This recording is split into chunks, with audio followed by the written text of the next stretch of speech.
Сайн уу манайхан таад маань сайхан нацгаав уу? Өнөөдөр бүгдээрээ 2006 оны Hillside буюу толгод нүдтэй байдаг киноны товчлыг сонсноо. Жирийн нэгэн гэр бүл хөдөө аялж яваад буруу газараа буруу цагтаа очисноор яаж амьдралаа сүрүүлж удахаа одоо хамтдаа харцгаая. Өнөөдрийн бичлэгийн маань ивент тэгч инвестор болон турбо аппликейшндээ баярлалаа. Хүссэн ертөнцийн сонгоод илүү таатай, илүү урт хугацаатай зээлийг газар дээр нь шийдүүлж аваарай. Боломжоо тэл. Investor. Киноны маань эхлээд эрдэмтэд Нью Мексико мужийн нэгэн үндэд цацраг идэвхт бодисын хэмжилт хийж байтал цусандаа утгалтсан залуу гинэт гарч ирж цочоод юм да. Сандра хойж байтал эрдэмтний толгойг сүхтэй л авлаа. Сүхэрсэн муухай царайтай тэнд байх бус эрдэмтдийгч мөн адил ганцхан савлтаар хөнөөж ирэх ба тэдний зөгцийг машиндаа уяад чирэн явж байгаа л харагдана. Саяны үйл явдлаас хойш хэдэн сарын дараа төв замаас нэлээд зайтай газар нэг хөгшөөр ганцаараа унтаж байтал хаалгыг балбж гин. Манер бууга бариад гарсан боловч хинч байсангүй. Руби, чи юу? Руби нуугдаад байлгүй гараад ир гэж орилсон боловч хинч гарч ирдгүй. Тэгэхэр манер яг хажууханд нь байх хаягдсан уурхай ам руу дөхөх ба энэ уурхай Америкийн засгийн газраас хориглогдсон бүсэд байршд юм байна. Руби, чи наана байвал гараад ир л дээ гэсэн боловч юу ч дуурсангүй. Хөгшөөр бууга барьсаар гэрлүүгөө буцаа иртэл үдэнд нь цүнхтэй юм үлдээчиж. Би дахиж та нарын энэ юмд оролцмооргүй байна. Намайг 50 орхи гэж манер хэн нэгэн рүү орилж байгаад гэрлүүгээ явж ороод цүнхийг нээтэл камер бэлэн мөнгө үнэт идэлгээл 9 жорын зүйлс байх ба бодвол энэ цүнхний эцэд бол той төрөвчтэй зураг нь байна шүү. Гэтэл энэ үед машин сигналт чимээгээр гартал гэр бүлээрээ явж байгаа аялагчид бол той бензин хэлгүүлээх үү гэд зогсож байла. Гэрийн эзнийг Картер гэх бөгөөд эхнэр Этhan, Бобби Бренда гээд өсвөр насны хоёр хүүхдтэйгээ аялж байх ба тэдний арын чиргүүлд Картерийн том охин Лин өөрийн нөхөр Дог болон нэраа хүүхдэд дагуулсаар явж байгаа юм байна. Хөгшөөр бензинийг дүргэж өгөнгөө хаа хүрч яваа гэж асуухад мэдхэд Калифорни руу явж байгаамаа. Хүүхдүүддээ эндхийн цөлийг үзүүлчих санаатай дайрж яваа. Гэхэд хөгшөөр манай энэ хэвийн цөлдөж үзээд байх зүйл байхгүй л дээ гэж авч ийн. Бренда тэнд байх тоорог эрхлүүлж байтал Бобби гарч ирснэ. Би засах гэтэл ёо цаан чинь билег 0 байхад тийшээ орооч гэж загинсаар байгаа л орууллаа. Харин энэ үед нэг үл таних бүсгүй тэдний арын суудлаас Боббигийн юудэнтэй замцыг хулгайлаад алга болчдөг шүү. Дог чиргүүлээс гарч ирснэ. Энд сүлжээ орохгүй маа. Ёстой таг хөдөө газар байна да. Их зэрэгээр үгэлцэн л зогсож байна. Бобби модон жорлонгийн муухай гайхан бизнес байтал хаалганы завсраар нэг хүн шагаах үед бүр шок. Бренда хүн бизнес жагаад харахаа болмоор юм а гэж хэлсэн чи Бренда юу яриад байгааг нь ч ойлгосонгүй. Картер өгшөөрөөс Калифорни орох төв зам руу яаж явбал зүгээр вэ гэж асуухад манер яг энэ замаараа явахтал болно. Өөр замаар яваад хэрэггүй гэж зөвлөх ба Картер насаараа цагдаагийн байгууллагад ажиллаад сайхан тэтгэвртэй гараад гэрийнхнэрээ анх удаа ингэж аялж байгаа тухайгаа хэлдэг.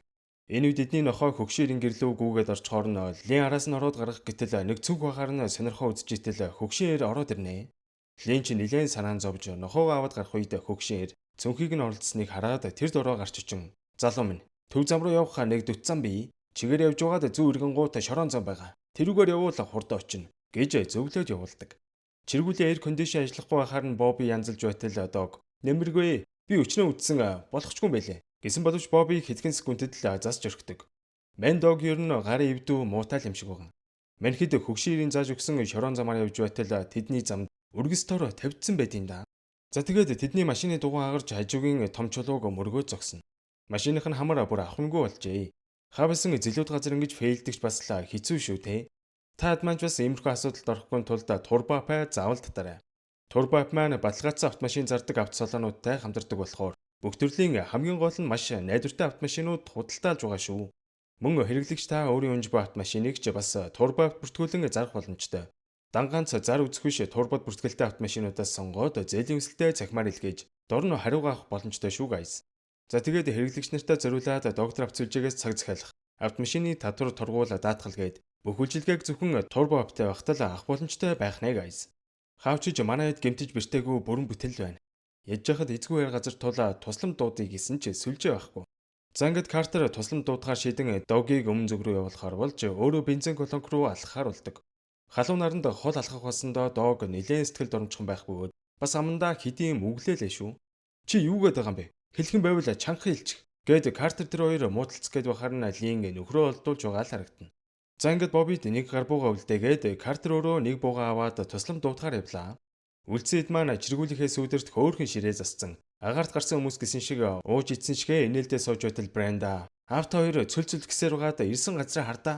Юуж байхгүй шаал мяа газар л биш гэж бухимдан машин руугаа орох үед эдний хоёр нохооных нэг нь хаанаг тийшээ давхиал явчлаа. Боби нохоогоо авах гээд араас нь явтал нохоо нь чулуурхаг хадны хүн дээр гүгээд алга болчт юм да.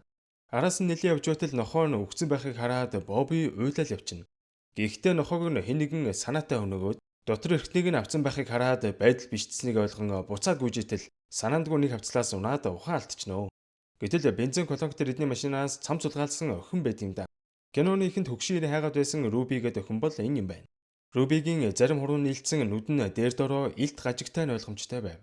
Гэтэл Рубигийн ах юм байшин бас нэг гажигтай нөхөр нохооны махыг зулгаасан шиг сууж байх ба манай хөрүүл дайрах гээд байгаа бололтой.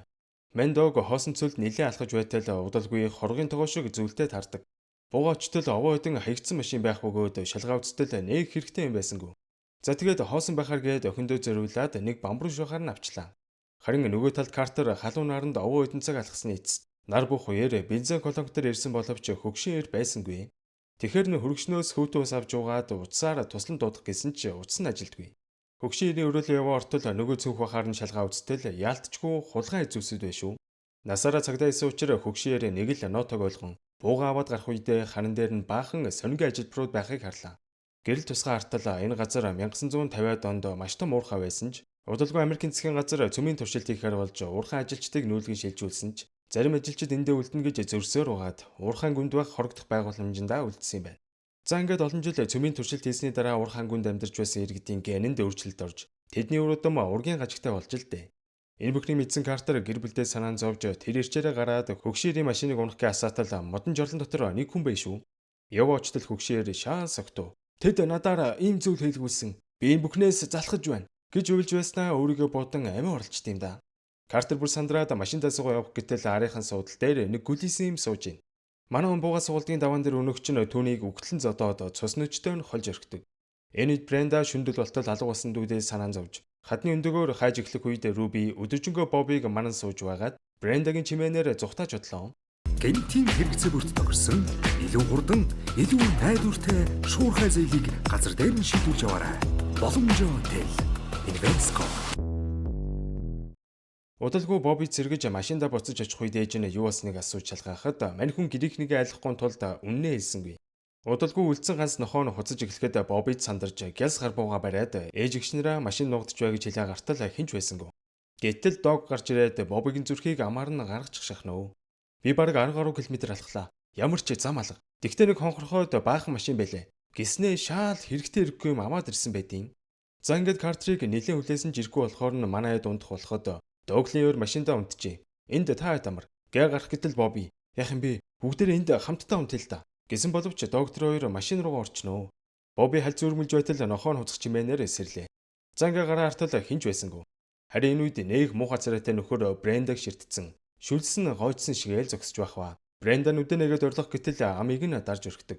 Боби их чах хоёрогоос эргэж энд өөр хүмүүс байна. Сая ялчгүй дуурайд исэн. Өдөр нохоогоо очиход манай нохоог алдсан байсан. Би ээжийг айлахгүй тулд юу ч хэлээгүй гэж уйлаа хэлэхэд дог Бобиг тавьшруулан чиргүүл рүү яг орох гэж байтал нөгөө муухай царай чинь станцаар дохиох үед тэдний чиргүүлээс холгүй гал шатаж эхэлдэг. Гэтэл Картерыг модон түлээд амьдаар нь шатаж явахыг харсан манай бүр шоконд орж галыг нь унтраах гэж оролдсон ч болсонгүй. Картер тэдний нүдэн дээр амьдаар шатан насурдаг. Манай дүү гашуудаа автаж явах үед гажгуудын нэг сэтэрхий уралд чиргүүл рүү орсноо. Муухай царайтыг холд гэж зад загнаснаа өөрөө Брендаг зэрлэгээр хүчиндэж өргөдөг. Яг энэ чиргүүлээс янз бүрийн чимээ гарахыг анзаарсан Лин хүүхдтэй санаан зовон гүүгээ ортол сэтэрхий уралд няраг нь тэрвэрсэн. Муухай царайд Брендаг оролдож байхыг хараад Линий дотор дүрсгийж сэтэрхий уралдыг хариулын тавгаар цөмзөгдөг. Гэтэл сэтэрхий уралд буу гаргаснаа хүүхд рүү чиглүүлэх үед Лин яаж чадсангүй бууж өглөө. Энэ балиар амтан хүүхдээр нь далиндуулж Линийг хүчинт гэж оролдоход гаднаас ээж нь орж ирж таарах ба үзээрийн амтан хоёр өхнийг нь оролдож байгааг хараад дайрах гэсэн ч сэтэрхий уралд түүнийг буудаж өргөдөг. Буунд сонсон догч тэр дөрөө машин руу ярангүйх ба сэтэрхий уралд Брендаг яг бодох гэж байхад нь Лин түүний гуйг нэвт сөлбөж өргөхөд Линий тархийг зад будаа ичдیں۔ Тэгснээр гажиг амтад бяцхан нэрэг маань хулгаалan гарч чадах ба Брендаг чирээд аваад явах гэсэн ч эсрэгүүцээд байхаар нь бууттал сумн дууссан байв. Хоёр гүлийсэн юм гараад гүйж байгааг нь харсан Боби ардаас нь буудах гэж оролдсон ч онж чадсангүй. Дог чиргүүл рүү гүүгээ ортол хадам ээж нь буудуулсан эхнэрийнх нь тархин задраад өгцөн байхыг хараад бүр шок. Гэтэл бүр нэрэ хөвгт нь алга болсныг хараад мань хүн асгаран уйлж эхэлнэ. Энэ үед тэднийг алсаас дурандж байсан гажиг амтныг тэдний нохоо тас татан хөнөөж өргөдөг. Хавчиж хадам ээж нь шархавсан ч арай өгчээгүй байлаа. Бобби бүр бөө уруулж мөн овчнуудыг бүгдийг буудаж ална. Гэсэн боловч Дог түүнийг тавьшруулж чи хүртэл ингэж байвал ээжиг чинь яаж аврах юм? Тавьшраад бодох хэрэгтэй. Гэхэд Бобби чи мө арчиг оновш ийм болохоор манай аав чамд дургүй байсан юм байна. Гэх зэрэгээр хэрэлдэж эхэлж байтал гадаа нэг юм сүйтгэнэдэ шүү. Манайд гэрлээ унтраах үед Бренда асгаран уйлж тэд ирчиж намайг авахаар ирнэ гэд байсан. Гэд орилж эхлэхэд Бобби тэр сүйтгэсэн зүйл рүү буудаж орхино. Гараа артал ашгүй тэдний нэгийг буудаад алчиж гарт нь байсан станцыг аваад муу новчнууд минь та нар яагаад ингэж байгаа? Миний өхнийг буцаагаад өгөх. Гэхэд өхнийх нь уйлж байгаа чимээг сонсуулж бүр албаар өдөөд байт юм да. За ингэж маргааш өглөө нар мандмагц Дог нохоогоо дагуулan өхнөө ахаар явах. Харин эгчдүүс маань машинааран үлддэг. Нохоо нөгөө нөхдүүдийн үнэрийг даган замчилсаар уурхайн аманд ирэх ба. Манай хүн ч бодож санах юмгүй яваал орлоо. За ингэ нэлийн явсаар уурхайн төгсгөлд нэг толгодын бэлт гараад ирж байна. Хартал нэг холгүй баахан байшин байт юм да. Энэ үед манай нөгөө хоёр машинаа тойруулан зан бэлдэж байх ба. Гажгүйд дархал юм бол дохио өгөх юм гинэ. За тэгээд ээжийнх нь бие муудан насварсан бөгөөд хэдий хэцүү байсан ч ээжигч хоёроо цогцыг машиныхаа урталын суудалд оруулж гартаарснараа л зан бэлдэж байлаа.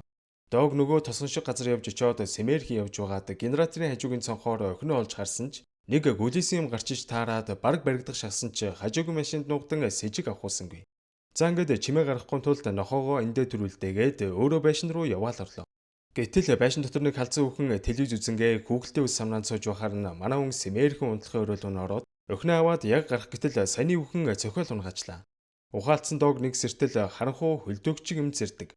Шүдэн зураа артал эргэн тойронд нь битүү хүний тасцсан идэрхтэн байхыг хараад маш их айн цочирдож хөлдөөгчний тагийг өшгөлсөөр байгаад онгойлгож чаддаг. За ингээд манай хүн бейсболын цөхөрөө бариад өхнөө ахих гээ ортол байшин дотор бүр битүү манекен. Гэтэл өрөөний голд тархин өмжцсөн нилээн эвгүй нөхөр сууж шүү. Миний өхөн хаана вэ?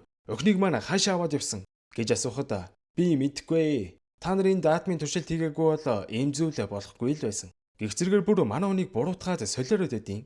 Гэтэл гаднаас нөгөө царай мод чинь хаалгуу цөмлөө орж ирснээр манай хүнийг сүгдэх гэж оролдох ба. Догийг барьж аваад яг алах гэж байтал нохоо нь гарч ирснээр мань нөхрийг зууж орхилоо. Дог нь боломжийг ашиглан зогтох гэж оролдсон ч удалгүй баригдах ба. Өнөөгч нь яг сүгдэг гэхээр манай хүн карманд байсан автаркийг гаргаж иртэл муухай царайд бүр тохуурхан инээж эхлэх үед манай хүн хөлийг нь автаркаараа цоо хатгаж орхино.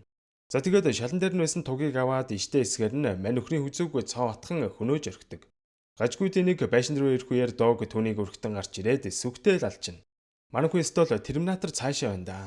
Гэтэл энэ үед нөгөө толгоогоос дэлэхгүй нөхөржин станцаар наад хүүхдээ ал гэж хэлэх үед Догийн нохоо түүнийг хэдийн хэсэг тастан хөнөөж орхино. Дог тэрэмийн байшингуудаар өхнөө айж байх хооронд нөгөө рүү би чинь няраг харж байна шүү. Гаднаас сэтэрхийн уралд орж ирснээр холд гэж муухай орлоод өхнийг алах гэхэд өхөн биш гахаан тоороо тавьсан байт юм да. Өхнийхөө уулах чимээг сонсон Дог Рубигийн араас толгодын оройлог гүйлээ. Гэтэл энэ үед манай хоёрын тавьсан занг дуурайд байхаар нь очоо үзтэл зүгээр хамхуул байсан байт юм. Тавьшраа буцаа артал машинд байсан ээжийнхэн цогцс байдгүй шүү. Бухимдсан Бобби ихчигээ машинаар авъя. Гиснээ гарбууга цэнэглээд мань нөхдүүдийг алхаар араас нь яваа очтол сахалт үсэндээ баригдсан нөхөрөө ээжийнхэн цогцыг ухаан мадаггүй идчихийдэг шүү. Тэгснээ манай хүн харчлаа. Бобби ч юу алцах. Айсандаа тэр дөрөө машин руугаа гүйх үед нөгөө сахалтай нөхөр чинь бас даган хөнөө. Бобби жиргүүл рүүгээ орж ирээд зангаа бэлдэж байтал өнөөгч нь цонх хагалснаа. Брендагийн үснээс цулгаагаад ахаар нь Брендаг арай гэж салгаж мань нөхрийн гарыг нь цонхон түлээд манай хоёр өөрсдөө нөгөө цонхоороо гараад чиргүүлээ дэлбэлж өргөдөг. Ямар ч тач гэрийнхнийг нь яргалж алсан нөхдүүдийн нэгнээс нь ч болтугай өшөөгөө авч чадлаа. Харин энэ үед нөгөө талд Дог Рубигараас гүсээр угаад гүйцэж очиод буугаа шаган өхнийг маань өг гэвэжтэл сэтэрхийн уралд үсэрч гарч ирснээр мань Догийг зодоол эхэлж байна. Манай хүнийг өргөстөө тороор алах гэж оролдсон ч Дог мань нөхрийн шархтай үлийг нь хөндөж арай гэж салаад газар унсан буугаа аваад мань нөхрийг буудаж орхидог. Энэ үед Руби түүний өхнийг эсэмэнд буцаан өгж байх үед нөгөө гүлээсэн юм чинь үхээгүй л байшүү. Бууг навснаа мань хүнийг яг буутах гэж оролдоход Руби түн рүү гүн барьж аваад хавцлаас үсэрчлээ. Очоо артал нэлээд өндрөөс унсан болохоор хоёулаа насуржээ. Энэ нөхдүүд бас овоо амбигтай маа. Амар том газ нь дэлбэрсэн байж л амьд хөвтөд байхаар нь Бренда сүхэ өрж аваад мань нөхрийн толгойг сүгтэж хамаг уур уцаар өшөө хорслоо гаргаж байгаа л харагдана. За ингээ удалгүй Дог охиноо дагуулan 9 минут буцаа ирэх ба. Манайд хоорондоо тэврэлдэн уйлцгааж байх үед хэнэгэн тэднийг холоос ажиглаж байгаа нь харагддаг. За энэ хүрээд бичлэг маань өндөрлөж байна. Энэ удаагийн бичлэгийн маань ивент тэтгэгч Турбапа татаж ашиглахаа мартваа. Дараагийн бичлэгээрээ эргэн уулзцгаая guys.